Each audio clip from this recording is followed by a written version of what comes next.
All righty. Hey, y'all. Thanks so much for coming back for our Words with Wings reunion reading. We are so excited to get to hear from our campers again. You guys all did such stellar work this summer. And every time I was looking at these anthologies, I was just reminded of how much fun it was. So thank you. Thanks for sharing your young writers with us. Young writers, thanks for coming and writing with us for a week. It was just such a joy. You all know me. I'm Rose Dixon. I'm the programs director for the Missoula Writing Collaborative. We are celebrating our 30th year as a nonprofit in Missoula this year. And as part of that, we put together an anthology of student writing from 1994 until 2024. And it was a labor of love. So if you're interested, we have these for sale outside. Or if you're in the library, you can stop back. They're at the store on the first floor, too. Let's see. I want to thank MCAT for recording us tonight. This was made possible as a part of a media assistance grant, so that's really lovely of them to be doing that. I also want to thank our partners and our sponsors. They are on the very back of our anthology, like the back page, if you open the thing up. We have lots of lovely local businesses that make scholarships possible. We have lots of partners, the Watershed Education Network, local graphic designers, the Butterfly House, who welcomed students to go on field trips in the afternoon. So we are just supported by a wonderful community and very, very pleased to be a part of Missoula and all of the good things that offers. We also have lots of good things coming up this school year. We have adult classes in case you are interested in writing some fiction or poetry and joining the young folks in your life with that. There's info on the table outside. If you're not on our newsletter list, we have a list out there you can join, or a QR code you can scan to join the newsletter list, or follow us on Instagram. So that's a good way to keep up with us. Cool. All right. So I'm going to welcome some kids up here to share their work. And then I'll probably interrupt to say some more random things throughout. Our first brave camper is Mickey, and he's going to come up here and read It's a Zoo in Here. All right, you can stand behind here or in front, whatever you want.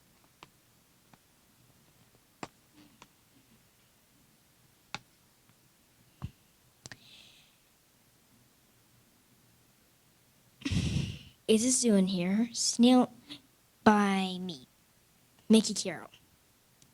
Snails are made of uranium, which is also penguins that are European, and also rhinos live in Africa with the camels and albatrosses. They like to eat elephants and llamas with the side of iguana and falcon talons. Rubies are rocks, but they still eat aardvarks and gravelers. FYI, gravelers are a type of Pokemon.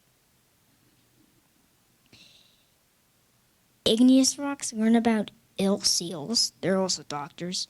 Two tigers take turns tasting tapioca and share an igloo with a caiman. Elephants trample x-rays, and polar bears have issues with alligators who love Americans. Don't kick an ostrich.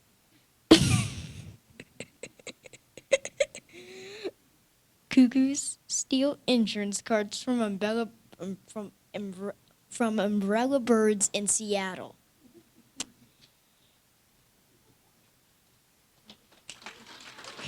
This thing right under the thing, all the words together combined, first letter of snails, uranium, penguins, European. It all spells supercalifragilisticexpialidocious.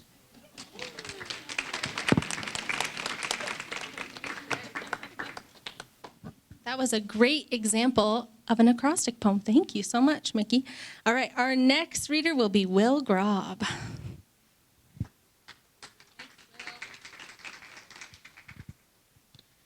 The poem I'll be reading today is called An Uphill Battle. It's an uphill battle to get to the other side where the light shines and the grass is greener. It's an uphill battle, trudging through the mud, sinking in deeper and deeper until it squelches in my boots. It's an uphill battle to save them all, but the hill never ends. Only where the grass is greener, I can rest, taking a breath before carrying on. It's an uphill battle. I slouch lower and lower, carrying 1,000 hopes and dreams, lost in the growing mist. It's an uphill battle to save their hopes of love and peace, yet the war never stops, bringing darkness over the land. It's an uphill battle, yet the hill never ends, only where the grass is greener.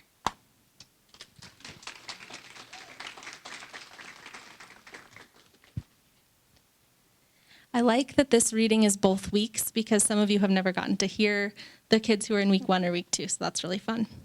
Alrighty, our next reader will be Dottie Herring. Yay, Dottie!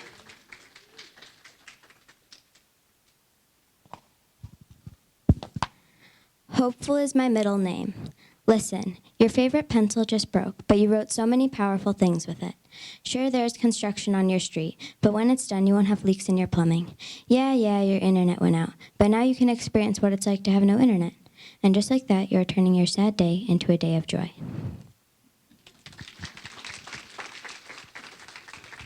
Thanks, Dottie. All right, and next up is Lucy Herring.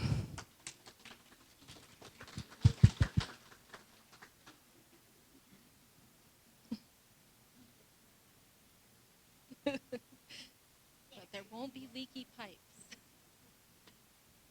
The tail. I woke up with a pointy dragon tail yesterday morning. It smelled like smoke and tasted like fire. I wasn't eating it, just everything tasted like fire. I felt like porcupine points when I moved my tail. It rattled like a rattlesnake. It looked like needles. The fridge. There I was, a little dragon eating cherries in the refrigerator. Suddenly, I heard clomp, clomp, clomp. I shoved myself in the milk jug just in time. A lady took the milk out of the fridge and put it in her cereal. Instead of milk, fire came out. Wow. Miss April does a fridge disaster prompt, and I feel like that one was quite the fridge disaster. Fire. Oh, goodness. All right. Next up, we have Imogen Graham. Yay, Imogen.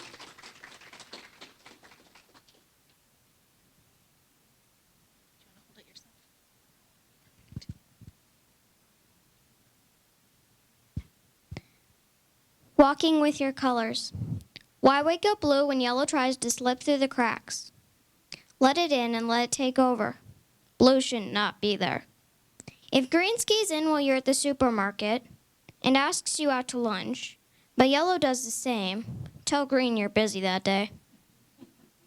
When red bangs on your door but yellow offers to lock it, say sure, why not?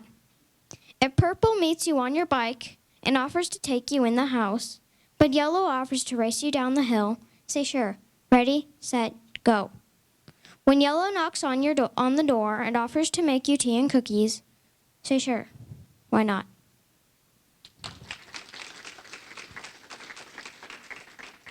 Love that. Thank you, Imogen. All righty, next up we have Eamon Graham. Yay, Eamon.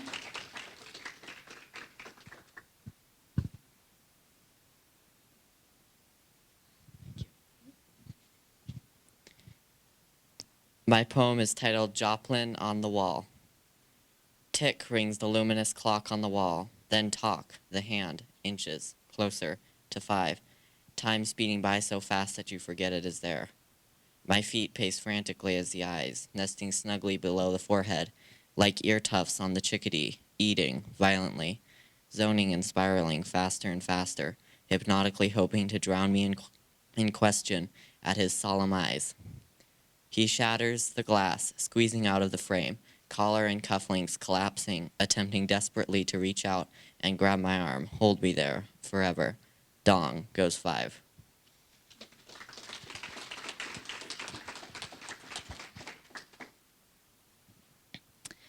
All righty, next up we have Miss Amelia. Yay! Do you want me to hold it or do you want to hold it? This poem is called Skull by Amelia and Lily. Missing eyes hissing beside, nose broke, teeth show, no brain, must be dumb, can't feel 'cause it's numb, double deckle teeth, it better feel the heat. Veins on the back, veins he must need a cane, too dark to In between, come look and see. Squiggles on the head, he must have been a Ted. Feet on the back, he must have got attacked.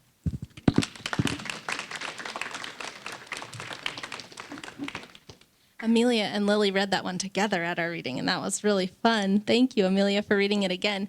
That was based off of the skulls for nature journaling, right? Cool. Okay, let's see.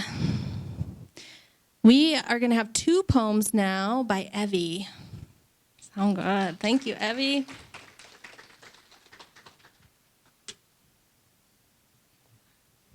Okay, so one of these poems you will be able to find in the anthology because I did write it during camp.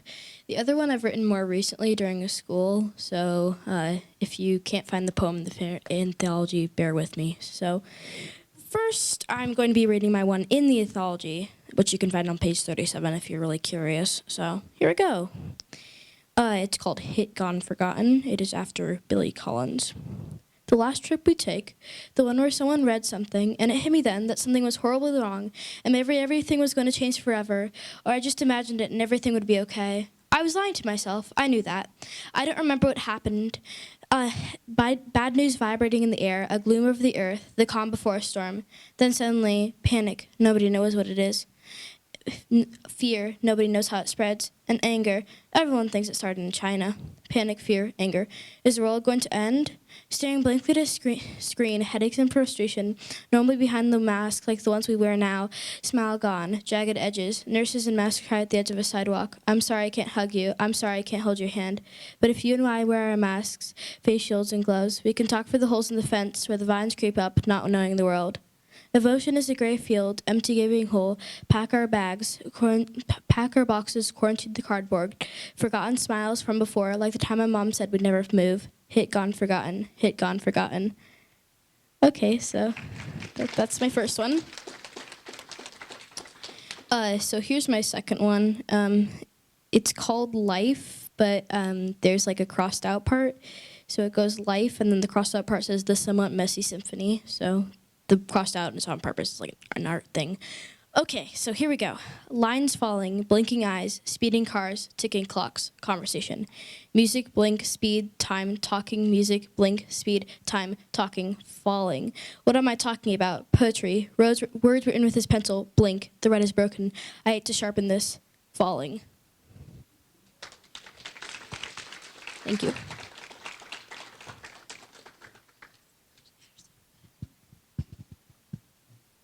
Alrighty, next we have Jude. Yay, Jude. Do you want to hold it or do you want me to? What? Do you want to hold it? This is not exactly a poem. It is a short story I wrote about a fridge. Wait a minute. This is the vending machine one.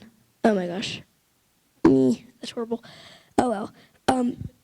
This poem is called The Vending Machine of Doom. Who knew a vending machine could be arrested? All the kids had done put a few bucks in and they disappeared. When the teacher came back, he said, "Whatever happened to the children here?" He shrugged and put $1 in. A note came out, and this is what it said. "Watch your fingers, Dimbat." He was never to be seen again. The machine was taken in to be investigated. No one thought there was anything wrong. Some FBI agents were sent to destroy it. When one stopped to see if all the claims were true, carefully he put $1 in, and a bag of chips came out.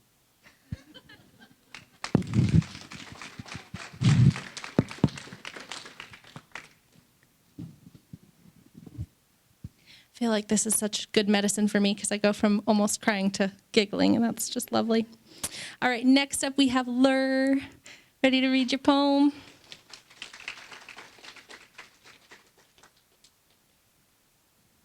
My name is Lur, and my poem is a blank out poem. I don't know if you can see it.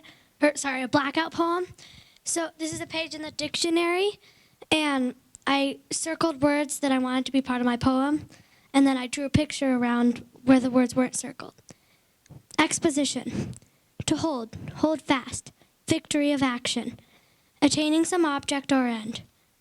Thy summary and outline. Astrological communities. Leap, jump, turning, astronomer who devised a test to determine the light in embedded crystals. Little skipper, dense black, fox-like head, erect ears, dock tail, me. Result of difference of opinion, trying to cause a split or division. The nature of schism, splitting easily, parallel leaves, in the blood, birds, humans, 2 or more, 1.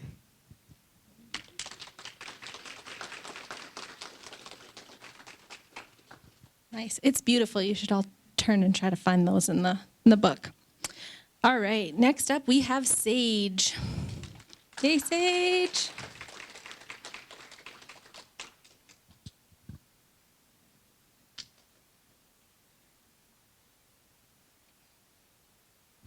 So I have 2 poems. The first one is called Perfect.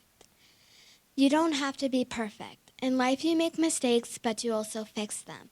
Say you're sorry when there's nothing else to say. I'm not perfect, you cry, but you don't have to be.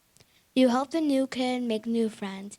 You might also lose some friends. Get into fights, but still make it right.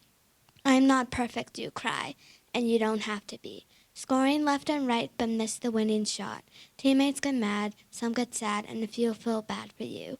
I'm not perfect, you say. This time, though, you're proud.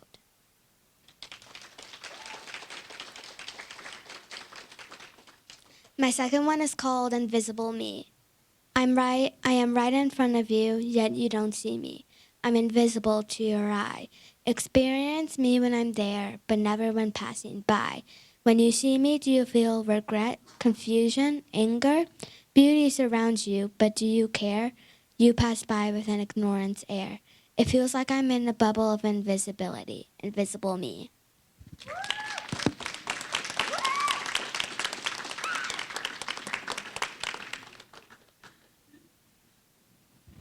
All right. That's the end of my list. Do I have anybody feeling brave who would like to come up and read a poem? While you're thinking about it, I might call Miss Emily up to read a poem.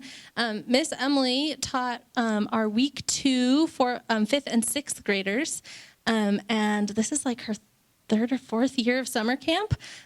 So we love having her back, and she's teaching this year at Franklin this fall, and Lolo and Dixon in the spring. So if you're part of any of those schools, you might see Emily there.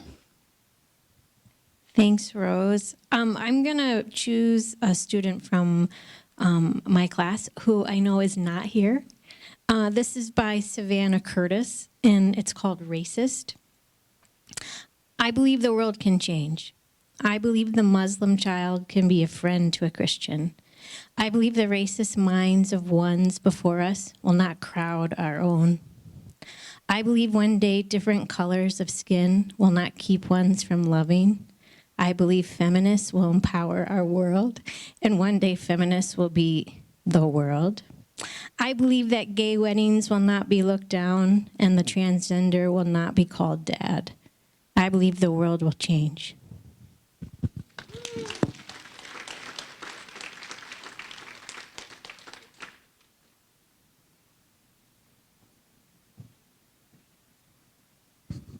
All right. Any other takers who are feeling brave? Okay, I'm going to call Miss Jen up to read just a poem from our 30-year anthology. We aren't going to keep you much longer. We'll do like 5 more minutes. But we might read just a couple of these because as we were going through them in the office, there was a lot of like shouting from room to room, like, oh my gosh, I just read the best poem ever, and lots of tears and laughter. So we just think Missoula kids have lots of good things to say and have had lots of good things to say for the last 3 decades and will have lots of good things to say for the next 3. So I'm going to invite Jen up here. And Jen is a teacher extraordinaire. I'm not even going to try to list the places that Jen teaches because it's a lot. But she does a special one, a residency at CS Porter, which is our only middle school in Missoula. So she does 7 sections of 7th graders, which is brave. Hi, thank you. I'm going to read a poem that came from Paxton Elementary in 2007. It's called I Am a Poet by Madeline T., who was in 4th grade at that time. I am a poet. I hunt for poetry. It is everywhere. It is not hard to find.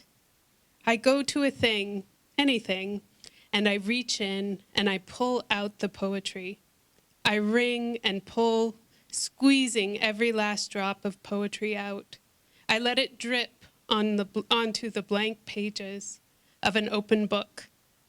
I don't think about it. I just let it flow like a stream, dotting the once blank pages with black ink. When I have finished, I look at my discovery. I read what I have just uncovered. It is the poem, and I am the poet.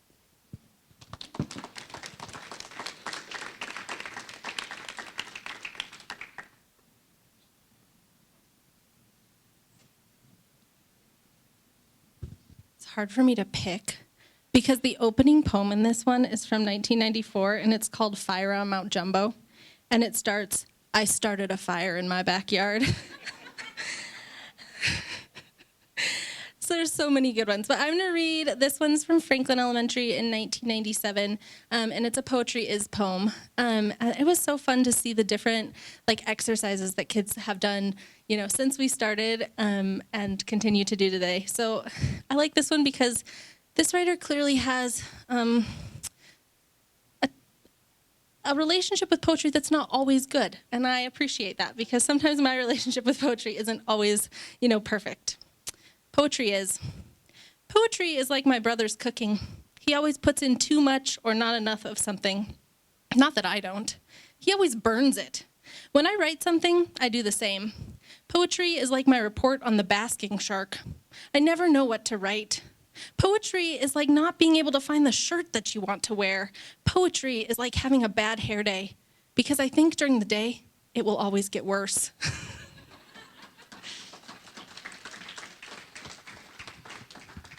And then I have to read one more, which is from Darby, and it's from this last school year. And this is by Eva in 3rd grade, and it's called Shopping. Okay, shopping. Oh no, it's so cute. I'm buying it. Back off. So, there's a lot in here. We've been in 40 different schools across Western Montana. We tried to get stuff from every single one of them. And one of my other favorite parts about this, I don't know how many of you have seen these, but we have these poems that were turned into art that are like Haver is, Dixon is, Missoula is, and they're really lovely. Even if you don't want to buy a book, if you want to just pick up a book outside and look at them, they're worth it. Just to see the ways that young people describe the communities that they're from. I think that's such a power of language.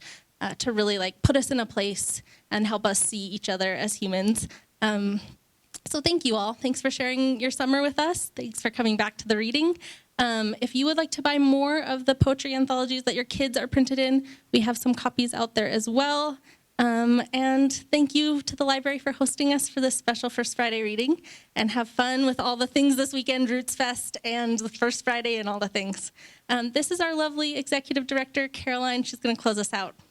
I'm going to close us out by thanking Rose for the hard work that she puts into camp and organizing all of this. You do a fantastic job, thank you, and all of our teachers, and to the library. Thank you so much for being here on a beautiful Friday night. Thanks for coming out.